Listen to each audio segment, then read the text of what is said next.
Okay, so for my XP, I chose chapter 12, number 15 and 16.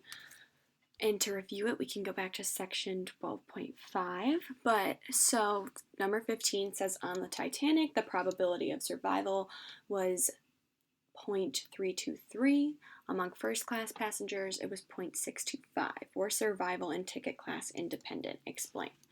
So if we go just simply here to the review, and we look at the word independence, it says two events are independent if learning that one event occurs does not change the probability that the other event occurs.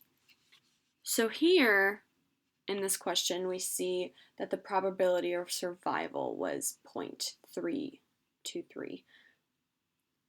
And then the probability of the other event was 0.625. So were survival and ticket class independent?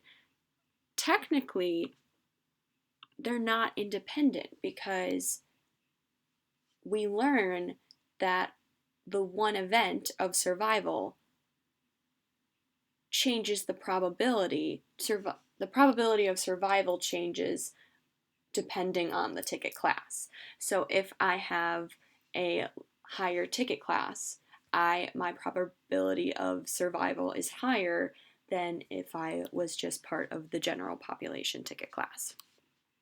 So they are not independent.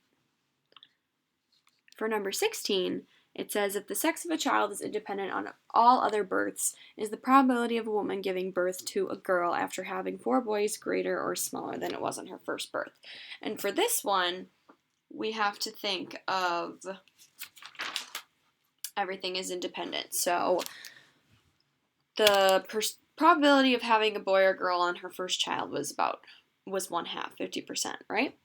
So then if we take that 1/2 and then multiply it by 1/2, and then multiply it by 1/2, and then multiply it by 1/2, that comes down to about 1/16, which would be about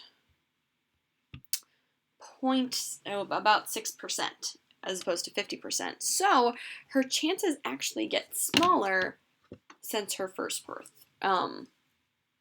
by 44%. So it drops a lot.